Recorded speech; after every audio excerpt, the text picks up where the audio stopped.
hidup kekal abadi, damai sejahtera. Roh suci, oh Roh suci, berkarya di hati saya.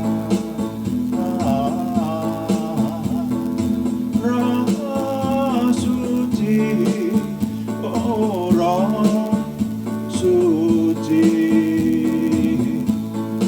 berkarya di hati saya.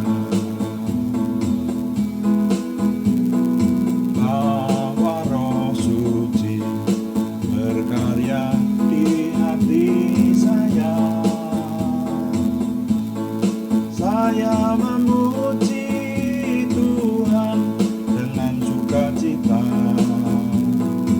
karena Roh suci berkarya di hati saya. Hidup kekal abadi, damai sejahtera. Roh suci, oh Roh suci, berkarya di hati saya. Roh suci, oh Roh suci, berkarya di hati saya.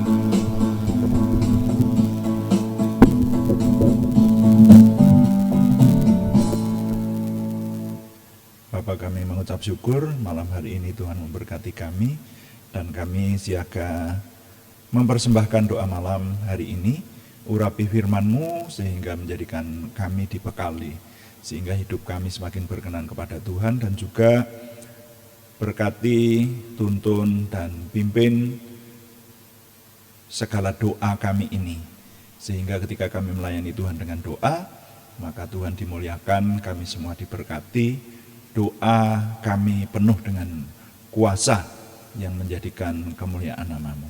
Dalam nama Tuhan Yesus Kristus kami berdoa. Haleluya. Amin.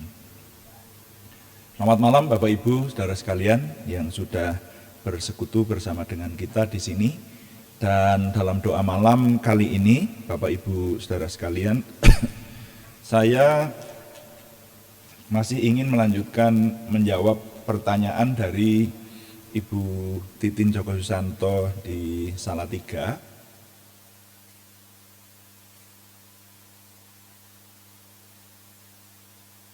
yang menghendaki penjelasan mengenai bahasa roh. Dan ini kayaknya kali yang ke-14 ya, hitungan saya. 14 kali doa malam dalam saya mencoba menjelaskan tentang bahasa roh. Sudah kita pahami bahwa bahasa roh adalah salah satu dari apa yang disebut karunia roh. Nah, karunia roh itu tidak semua kalangan Kristiani bisa menerima. Nah, yang tidak bisa menerima saya tidak bisa menjelaskan, tapi dimungkinkan yang disebut karunia roh yang ayat utamanya yaitu di 1 Korintus pasal 14 ayat 1 sampai 11, nanti ditambah dengan 1 Korintus pasal 14 semua ayat, saudara, itu menjelaskan tentang karunia roh. Bahkan juga ditambahkan nanti di surat-surat Rasul Paulus yang lain, antara lain di surat Roma.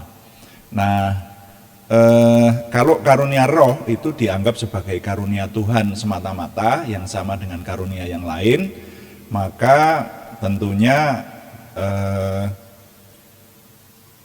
kalangan yang menganggap seperti itu kemudian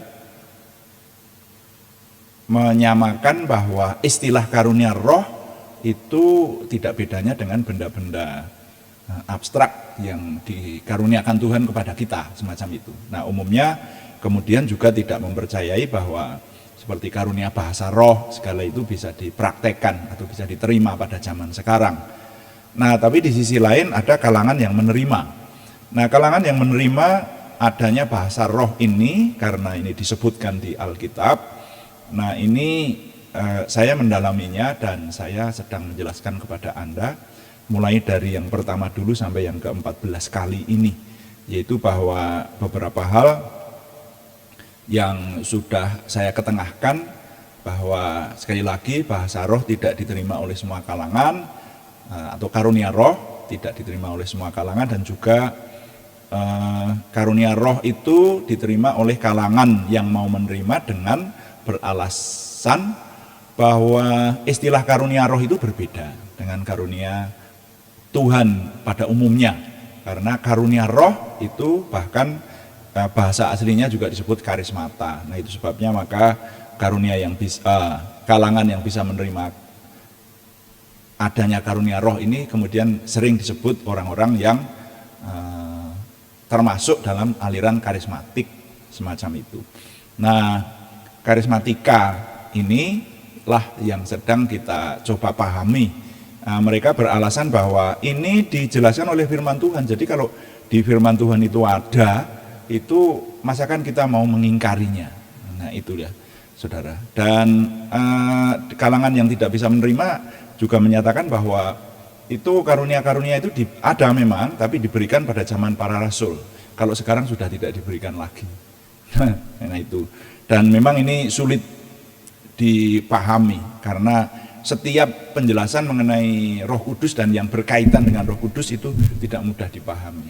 Ya, hanya bisa diterima dengan iman atau enggak, seperti itu. Makanya orang yang tidak bisa menerima dengan iman, tidak mau mempercayai, ya sudah, tidak ada apa-apanya.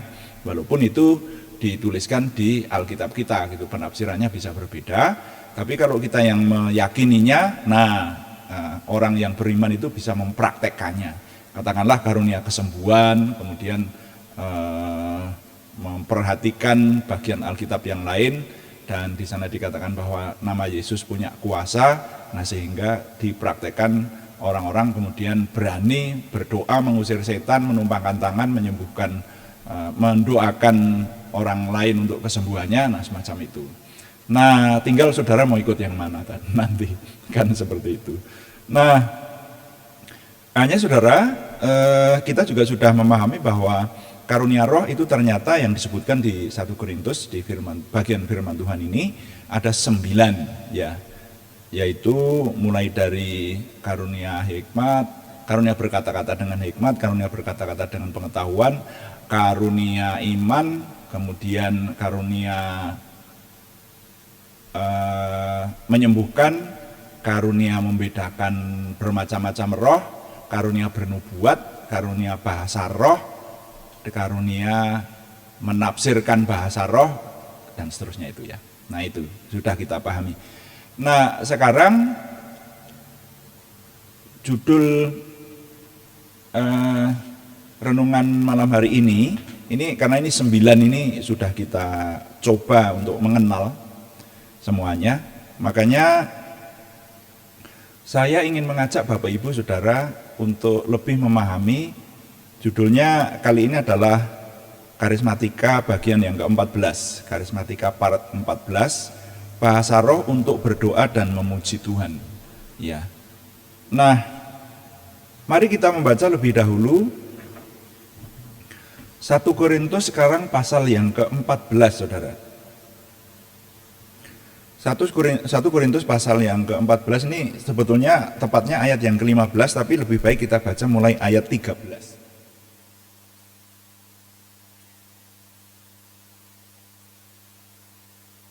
Saya baca untuk saudara, 1 Korintus pasal 14 ayat 13.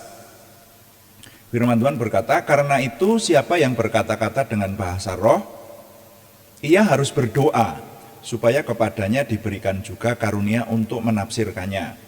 Sebab jika aku berdoa dengan bahasa roh, maka rohkulah yang berdoa, tetapi akal budiku tidak berdoa. Jadi, apakah yang harus kubuat? Aku akan berdoa dengan rohku, tetapi aku akan berdoa juga dengan akal budiku. Aku akan menyanyi dan memuji dengan rohku, tetapi aku akan menyanyi dan memuji juga dengan akal budiku. Nah, bagian ini mari kita renungkan. Sebenarnya kalau kita membaca yang mulai dari ayat 1 sampai ayat 12 ya. Jadi ayat-ayat di atasnya itu menjelaskan bahwa sekali lagi itu kemarin sudah kita renungkan sih, tapi kita ingat di situ menjelaskan tentang karunia-karunia roh itu. Jadi di situ dinyatakan bahwa kalau orang berbahasa roh di depan umum harus ada yang menafsirkannya, seperti itu ya. Lalu bahasa roh itu untuk membangun diri sendiri dan seterusnya itu nanti saudara baca kembali. Itu ayat 1 sampai ayat 12. Tapi ayat 13, 14, 15 ini menyatakan kepada kita yaitu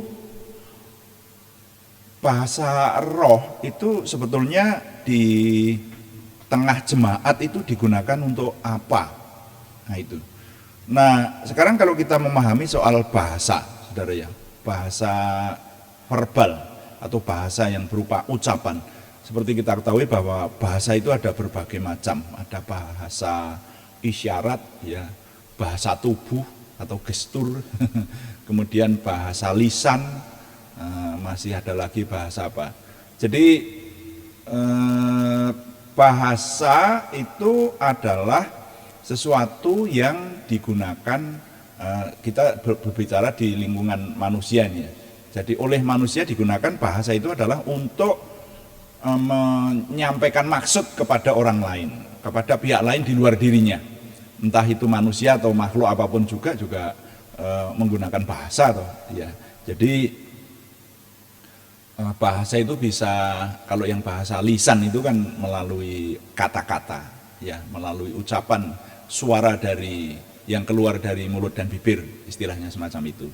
Tapi kalau bahasa isyarat itu hanya bisa berupa kedipan mata, bisa berupa katakanlah kalau saya begini, nah ini kan berarti saya sedang menghendaki seseorang untuk datang kepada saya, walaupun saya berdiam diri, tapi kalau ini bahasa isyarat itu mengundang orang gitu. Bahkan sekarang warna itu bisa dipakai untuk bahasa ya toh. Di lampu merah kalau warna merah harus berhenti, itu kan bahasa itu sebetulnya, yaitu pemerintah menegakkan aturan melalui peralatan itu, kalau merah harus berhenti. Bahkan nanti bau bisa untuk bahasa, saudara ya. Hewan tertentu kalau sedang ingin kawin itu konon mengeluarkan bau-bau tertentu yang hewan jenis yang sama, jantannya kemudian mencari dari mana bau itu berasal. Nah, itu dipelajari semacam itu. Nah, jadi sekarang kita kalau berbicara masalah bahasa verbal, bahasa manusia yang berupa kata-kata, itu bisa digunakan untuk berbagai hal. Jadi untuk berkata-kata seperti biasa antar sama manusia, dapat bahasa verbal itu bisa untuk berdoa, untuk menyanyi, untuk memuji, bahkan juga dapat digunakan untuk keperluan yang lain. Saya catat misalnya bisa untuk memerintah, melarang, mengumumkan sesuatu, bahkan juga bisa untuk marah, untuk mengumpat. Di sisi lain bahasa lisan itu juga bisa untuk menyatakan cinta ya, untuk merayu, bahkan untuk menghibur dan sebagainya. Nah, tapi tentang bahasa roh ini yang ditulis di kitab suci, firman Tuhan memberitahukan kepada kita ada 3 hal yang dituliskan di sana, yaitu melalui firman Tuhan yang kita simak, bahasa roh itu bisa digunakan dengan satu berkata-kata dalam bahasa roh. Disebutkan di sana, siapapun yang berkata-kata dengan bahasa roh, kalau itu sudah kita pahami, harus menafsirkannya atau ditafsirkan oleh orang lain. Nah, kita sudah belajar juga, atau kita sudah berusaha untuk mengenal ada karunia namanya menafsirkan bahasa roh. Itu termasuk karunia roh. Jangan bingung ya kalau saya menyebut istilah-istilah ini. Jadi bahasa roh, karunia roh, ya itulah untuk menjelaskan sesuatu yang berhubungan dengan roh. Ya, itu memang tidak mudah. Saya merasakan wah ini perlu kesungguh-sungguhan dan perlu disampaikan dengan bahasa sederhana, dan juga saudara-saudara yang mendengarkan juga perlu menyimak sungguh-sungguh kalau yang pengen mengerti ya. Jadi ini memang renungan-renungan ini untuk kali ini isinya pengajaran, saudara ya, pengajaran sesuai dengan apa yang Tuhan berikan kepada saya impartasikan kepada Anda. Nah, bahasa roh digunakan untuk satu berkata-kata dengan bahasa roh. Itu seperti orang berbicara biasa, orang ngomong biasa begitu. Di depan banyak orang dan pada umumnya itu di tengah-tengah ibadah. Ya, dan lebih khusus lagi adalah di antara orang-orang yang memang bisa menerima bahasa roh itu gitu. Kalau tiba-tiba di lingkungan tertentu ada orang yang berkata-kata dengan bahasa roh, ya dianggap gila. Itu kemarin kan dinyatakan juga di sana toh, di ayat firman Tuhan, kalau kamu melakukan semacam itu ada orang masuk, bukankah kamu dianggap gila? Kan seperti itu. Nah, tapi kalau berkata-kata dengan bahasa roh, entah itu menyampaikan nubuatan, menyampaikan penghiburan, menyampaikan sesuatu kepada salah seorang atau semua jemaat yang ada di situ, harus ada yang menafsirkan. Nah, kemudian yang kedua yang juga sudah banyak saya sebutkan, bahasa roh atau glosolali ini digunakan untuk berdoa. Nah, kalau ini sudah berkali-kali saya singgung di kemarin dulu, yaitu bahwa kalau orang berdoa dengan bahasa roh itu disebutkan oleh firman Tuhan untuk membangun dirinya sendiri. Jadi siapapun yang berbahasa roh dan itu digunakan untuk berdoa, saudara, itu sebetulnya dijelaskan di sana tidak boleh di depan umum. Kalau di depan umum tidak boleh dong berdoa dengan bahasa roh. Bagaimana yang mengikuti bisa mengaminkannya, kan begitu? Firman Tuhan mengingatkan akan hal ini. Ini saudara ya. Jadi kalau di depan umum sebaiknya berdoa itu jangan berdoa bahasa roh. Bahasa roh itu hanya untuk berdoa membangun dirinya sendiri. Nah, di sini saya ingin menjelaskan.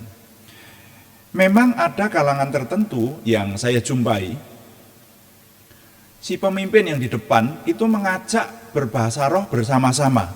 Nah, kalau itu beda itu di kalangan yang semuanya memang memiliki iman atau bisa menerima adanya bahasa roh ini. Lalu yang saya jumpai ya, pemimpin di depan itu berkata begini, saudara-saudara, kita akan, contohnya ya, wah ini berbicara hal-hal yang supranatural atau gaib gitu. Jadi kalau kita ikut Tuhan Yesus, itu kita harus mempercayai juga bahwa Tuhan Yesus itu Tuhannya dimensi gaib. Jadi salah satunya yang gampang dipakai contoh ya, doa kesembuhan itu kan sebetulnya menyinggung hal-hal yang gaib. Ada penyakit-penyakit yang tidak terdeteksi dengan ilmu kedokteran, tapi sakit, gimana itu?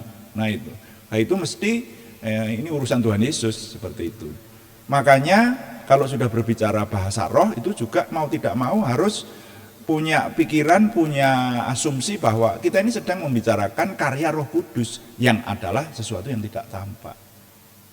Nah, jadi kembali tadi saudara yang di depan tadi yang memimpin, entah itu hamba Tuhan atau siapapun, saudara-saudara, kita mau mendoakan sesuatu yang berat saat ini. Karena konon di tempat kita mau mendirikan tempat ibadah ini, misalnya begitu. Ini contoh aja misalnya. Ini dikenal sebagai tempat yang keramat, yang angker. Sering didapati hal-hal yang berupa goib. Kemudian dimungkinkan nanti kalau sudah didirikan tempat ibadah bisa mengganggu dan sebagainya. Ayo kita mengadakan pengusiran bersama-sama, misalnya semacam itu. Nah, lalu dia berkata, karena semua yang sudah di sini kita adalah kalangan yang bisa menerima bahasa roh, ayo sekarang kita memperkuat diri kita sendiri. Kita berdoa dengan bahasa roh sendiri dulu. Saya pernah menjumpai kalangan semacam itu. Lalu yang di depan itu berbahasa roh. Wah, kemudian diikuti oleh semua. Wah, jadi semua itu ya ramai begitu saudara ya. Jadi kalangan tertentu bisa semacam itu, ya sudah, gereja kan budayanya bisa bermacam-macam sesuai dengan alirannya. Nah, yang saya tahu bahwa paling tidak di Indonesia itu aliran gereja itu ada 5 ya. Ya. Aliran Katolik, ya, aliran Protestan, aliran Pentakosta, kemudian aliran karismatik dan aliran Injili. Yang saya tahu seperti itu. Nah, ini biasanya di kalangan karismatik. Kalangan karismatik sudah jelas mereka bisa menerima adanya bahasa roh itu dan mempraktekannya. Nah, makanya ketika seseorang mengajak berdoa dalam roh bersama-sama, nah kalau memang semuanya sejahtera seperti itu tidak masalah. Karena di 1 Korintus dijelaskan bahwa kamu tidak boleh berbahasa roh di depan umum, sebab nanti kalau ada orang baru, orang yang tidak mengerti apa-apa masuk di situ, itu kamu dianggap gila gitu. Nah, tapi kalau semuanya sudah bisa menerima bahasa roh, lalu diajak, ayo kita membangun pribadi kita masing-masing. Nah, karena merasa berat mau mengusir setan tadi, ini contoh loh saudara ya. Maka semuanya berbahasa roh. Tapi saya pernah mengalami semacam itu. Saya sebagai hadirin diajak, ayo kita semuanya berbahasa roh supaya kita memiliki roh yang kuat, dikatakan semacam itu. Ya sudah, semuanya berbahasa roh bareng semacam itu. Ya sudah, ini satu aliran yang mereka sama sehingga ya tidak menjadi masalah. Kecuali kalau di lingkungan yang heterogen diajak semacam itu ya masalah. Wah, ini kita bukan alirannya ini kan, seperti itu. Nah, mengenai aliran ini terutama yang berpegang atau menerima karunia roh yang disebut aliran karismatika, ya silakan aja menurut aliran karismatika. Yang tidak bisa menerima hal ini tidak masalah kalau bagi saya. Ya, ya sudah, teologi itu alirannya ada banyak ya. Kalau bagi saya masuk surga atau enggak itu bukan karismatik atau enggak, itu nanti saya jelaskan di bawah besok juga. Tetapi tergantung dari iman orang yang bersangkutan itu, percaya kepada Tuhan Yesus Kristus dan hidupnya konsekuen sesuai dengan imannya. Dia adalah murid Kristus yang menjadi pengikut Kristus dengan sungguh-sungguh, yang dijanjikan hidup kekal itu.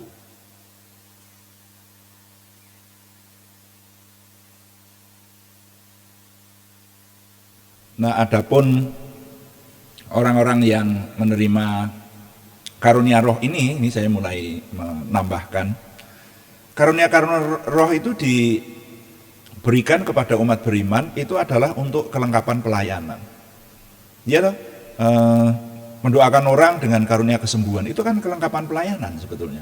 Karunia bernubuat itu ya, menubuatkan sesuatu, itu kan karunia pelayanan. Mengajar kayak kemarin itu ya, berbicara dengan pengetahuan, itu kelengkapan ya gitu. Nah, jadi ini berbeda. Nah, besok kita perdalam, tapi kali ini mengenai berdoa dengan bahasa roh ya. Jadi tidak boleh berdoa di depan umum, tapi ada kekecualiannya rupanya. Karena prakteknya ketika itu dilakukan di lingkungan orang-orang yang sama-sama menerima bahasa roh, tidak masalah. Nah, sekarang yang ketiga atau yang terakhir, bahasa roh itu juga digunakan untuk memuji. Nah, ini loh, saya merenungkan cukup lama ini saudara. Kenapa? Karena di situ hanya dikatakan tadi bunyinya begini tadi toh. Jadi apakah yang harus aku buat? Aku akan berdoa dengan rohku, tetapi aku akan berdoa juga dengan akal budiku. Aku akan menyanyi dan memuji dengan rohku, tetapi aku akan menyanyi dan memuji juga dengan akal budiku. Nah, ayat-ayat sebelumnya berkata, jika aku berdoa dengan bahasa roh, maka rohku lah yang berdoa, tetapi akal budiku tidak turut berdoa. Ini gimana ini? Jadi kalau orang berdoa dengan bahasa roh, itu saudara, itu menurut ayat ini loh ya, itu dikatakan akal budinya nggak berdoa. Jadi katakanlah kalau seseorang sedang berdoa dengan bahasa roh, misalnya ya bahasa roh gitu, itu akal budinya ini di situ dikatakan tidak sedang meminta sesuatu kepada Tuhan secara khusus. Tuhan, saya minta rumah, saya minta kendaraan, bukan begitu. Wes, pokoknya orang itu mengucapkan bahasa roh, rohnya yang berdoa kepada Tuhan dengan bahasa roh, dan dikatakan kemarin itu dengan keluhan yang tersembunyi. Itu kan yang di surat Roma yang kemarin itu. Nah itu. Nah, jadi saudara-saudara, nanti memuji dengan roh itu ya seperti itu. Karena sekali lagi saya cukup lama untuk memahami ini gimana tuh memuji dengan rohku. Apakah kalau namanya memuji dengan rohku itu yang dimaksud oleh firman Tuhan ini ya Paulus menulis ini, yang menuliskan ini kan Rasul Paulus kan. Paulus berkata, aku juga memuji dengan akal budiku. Kalau memuji dengan akal budiku itu jelas pujian yang bisa dimengerti lah. Aku memuji kebesaranmu, ajaib Tuhan, ajaib Tuhan. Nah, itu kan dengan bahasa yang bisa dimengerti. Tapi Rasul Paulus juga menuliskan di situ, firman Tuhan yang kita percaya ini berkata bahwa aku memuji juga dengan rohku. Berarti kalau orang memuji dengan roh itu kan tidak kelihatan yang ada di dalam. Berarti berdiam diri begini, lalu di dalam sana rohnya itu memuji Tuhan. Nah, tapi kalau ini kan masih mengeluarkan suara, ini diam aja loh saudara, begitu. Saya itu berpikir kalau semacam itu sepertinya bertabrakan dengan kaidah bahasa. Karena bahasa yang disebut memuji itu adalah mengeluarkan suara yang ada nadanya dan berbeda dengan kata-kata biasa. Itu yang disebut memuji toh. Menyanyi, memuji itu kan begitu toh. Jadi kalau saya sekarang ini sedang berbicara, saya ini tidak bisa sekarang ini pada detik ini disebut memuji Tuhan, bukan begitu. Memuji atau menyanyi itu mesti ada nadanya. Panjang, kemudian nadanya teratur, lalu kata-katanya sama sih, mengeluarkan kata-kata, tapi intonasinya itu berbeda, intonasi pujian begitu itu.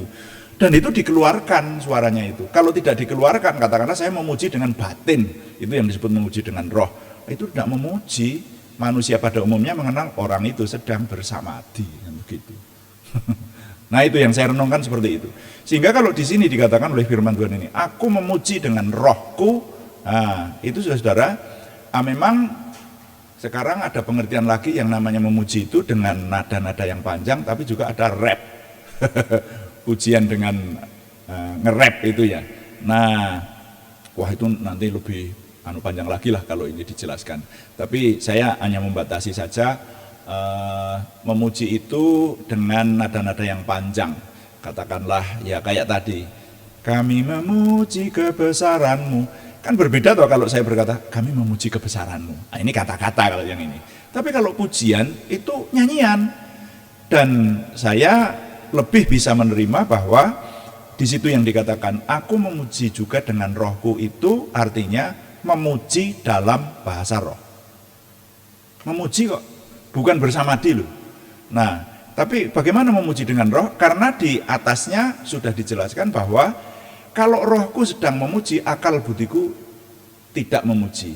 Barangkali kalau orang-orang yang sekarang sudah diberi karunia berbahasa roh itu bisa menjelaskan bahwa kalau orang sedang berdoa dengan bahasa roh itu pikirannya, akal sehatnya ini berbeda dengan ucapannya. Dia mengucapkan sesuatu barangkali akal sehatnya sedang memikirkan soal keselamatan anaknya gitu dan sebagainya. Nah, gitu bisa saja. Tapi roh yang berdoa itu dikatakan rohku yang berdoa. Tapi akal budiku tidak berdoa. Tidak turut berdoa bersama dengan bahasa roh itu. Ya, gitu. Nah, demikian juga ketika memuji Tuhan. Ketika aku memuji Tuhan, maka rohku yang memuji Tuhan. Seperti itu kan. Nah, sehingga dengan demikian saudara sekalian, bahasa roh ini digunakan di sini disebutkan untuk 3 hal. Berkata-kata dengan bahasa roh tapi harus ada yang menafsirkan, berdoa dengan bahasa roh untuk membangun diri sendiri, dan memuji dengan roh, ya, atau rohkulah yang memuji. Aku memuji Tuhan dengan, pakai kata dengan kayaknya. Iya toh, aku memuji dengan rohku, ya pakai kata dengan. Aku memuji dengan rohku, rohku yang memuji itu. Nah itu jadi bahasa roh digunakan untuk memuji Tuhan dengan roh itu. Saudara, mungkin bagi saudara yang baru pertama kali ini mendengar penjelasan semacam ini, tidak mudah dimengerti. Saya maklum. Saya bahkan yang menjelaskan saja sudah berusaha untuk menjelaskan semampu saya, tapi untuk menjelaskan karunia-karunia roh itu memang tidak mudah. Sekali lagi, bahkan menjelaskan keberadaan Roh Kudus itu juga tidak mudah. Makanya yang bisa itu ya kita meminta kepada Tuhan untuk kita dipimpin Roh Kudus, mempraktekannya. Sesudah itu kalau iman kita sampai di situ, ya sudah kita hidup bersama atau hidup dipimpin oleh Roh Kudus. Karena nanti ada orang yang berkata begini, wah saya takut nanti kalau dipimpin Roh Kudus itu jangan-jangan yang memimpin bukan Roh Kudus, tapi setan gitu. Kalau sudah semacam itu, bagaimana membedakan pimpinan Roh Kudus dan bujukan setan? Kita harus meneliti kitab suci lebih banyak lagi lah. Ya, bagaimana membedakan antara Roh Kudus dan roh jahat. Nah itu. Ini kalau dijelaskan tidak bisa satu session. Itu di bagian yang lain. Nanti kalau ada yang menanyakan saya jelaskan. Tapi kalau tidak, ya mari kita mempraktekkan. Dan saudara, bahkan untuk mempraktekkan, nanti kalau ada yang mempertanyakan, kadang-kadang orang Kristen mempertanyakan, wah kamu kok berbahasa roh, karunia-karunia roh apa itu, wah sulit dimengerti. Wah itu saya lebih baik tidak mempraktekkan deh, daripada nanti keliru begitu. Kalau itu mungkin kita bisa membalik pertanyaan. Kenapa? Untuk percaya adanya Tuhan itu saja, itu sudah aneh. Orang komunis berkata, kamu kok percaya adanya Tuhan? Tuhan itu nggak kelihatan. Bagaimana itu? Kita hanya percaya kepada Tuhan itu berdasarkan kitab suci yang menjelaskan kepada kita, dan juga sejarah suci, dan juga fakta-fakta bahwa janji-janji Tuhan itu tetap berlaku sampai sekarang. Nah yang bekerja di situ kan iman, percaya kita toh. Nah makanya Tuhan berkata bahwa percaya kita, iman kita itu ada kadarnya, ada ukuran iman. Sekali lagi, maka Tuhan Yesus berkata, kalau engkau punya iman sebiji sesawi, sebesar biji sesawi. Kalau Tuhan Yesus saja berkata imanmu sebesar, itu berarti iman itu ada ukurannya. Makanya orang-orang yang bisa menerima karunia roh semacam ini ya akan mungkin, ini kalau saya boleh sebutkan untuk penjelasan ya, ini untuk penjelasan. Membela diri dengan berkata, lu kamu kalau percaya kepada Tuhan aja bisa, kenapa percaya kepada yang lebih dari itu oleh firman Tuhan tidak bisa? Ya kalau tidak mau ya silahkan aja, tapi saya mau. Gitu, mereka akan berkata, oh saya mau berbahasa roh lah. Karena apa? Iman kita berkata bahwa bahasa roh itu ada kok, dan sampai sekarang masih bisa dilakukan, ya kenapa tidak? Karena itu untuk membangun diri saya sendiri. Kamu nggak bisa menerima urusanmu, itu untuk saya kok. Sesuai dengan firman Tuhan kan begitu. Nah oleh karena itu saudara, setelah saudara mendengar penjelasan saya ini, saudara-saudara, semampu saya, saudara ya, saya berharap saudara terbuka pikirannya bahwa sebetulnya aliran karismatika itu yang seperti itu toh. Nah begitu. Jadi nanti kita tidak mudah berkata, wah itu orang itu dengan bahasa setan. Loh, nah kalau sudah begitu, bagaimana kalau kita atau saudara yang berkata semacam itu dikatakan oleh orang-orang komunis yang tidak percaya adanya Tuhan, ya wah itu bagaimana dia percaya kepada Tuhannya? Bagaimana membedakan Tuhan dengan setan? Apakah setan itu ada dan seterusnya kalau tidak tampak mata? Lah gitu. Nah itulah.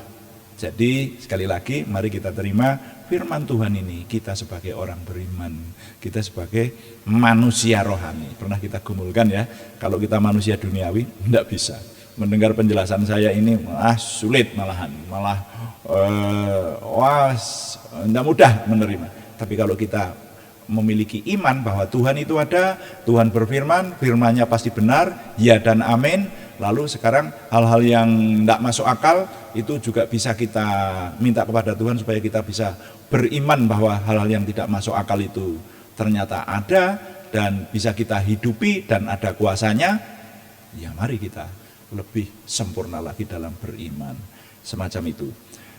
Ya itulah yang bisa saya sampaikan. Jadi nilai yang boleh saya catat, saya ketengahkan bagi saudara, bunyinya begini.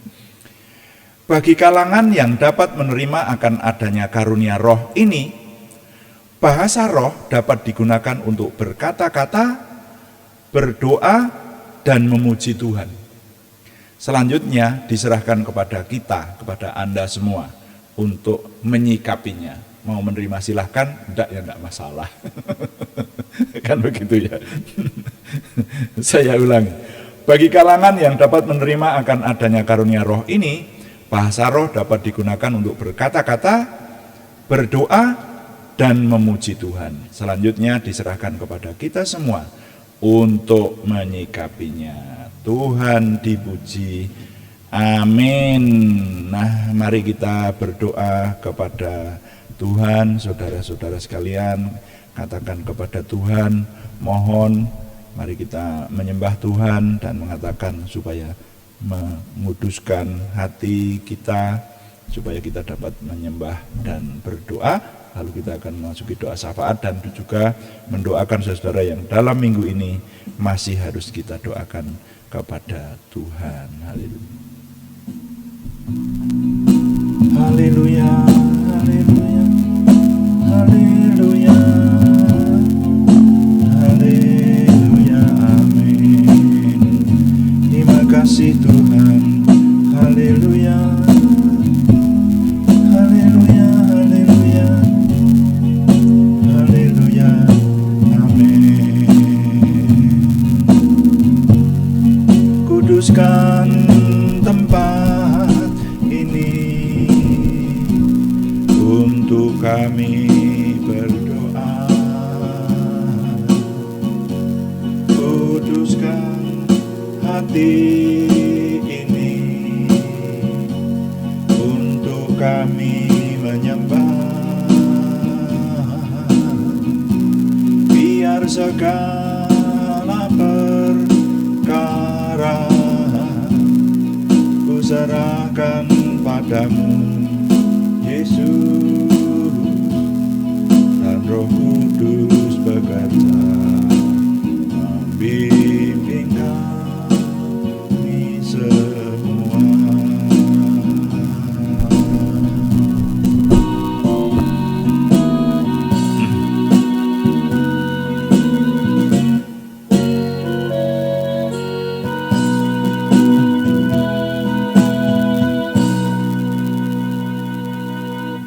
Bapa yang kami kenal dalam nama Tuhan Yesus Kristus, terima kasih Tuhan menyingkapkan kepada kami hal-hal rahasia dari firman-Mu yang dengan keterbatasan akal pikiran kami seringkali kami tidak bisa menerima.